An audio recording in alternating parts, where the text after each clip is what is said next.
A California company has developed a drone that looks like a hummingbird.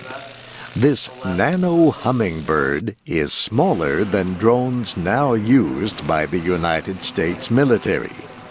The manufacturer, AeroVironment, develops and tests its drones near Los Angeles. The experimental bird-like aircraft is radio-controlled and has a camera.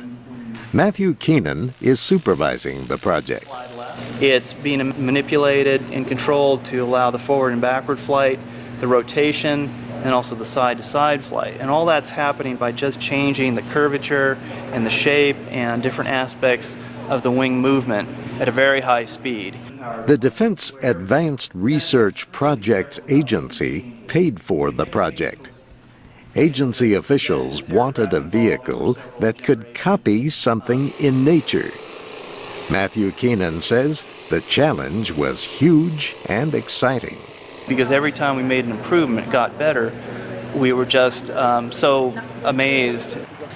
AeroVironment has also been testing one of the world's largest drones.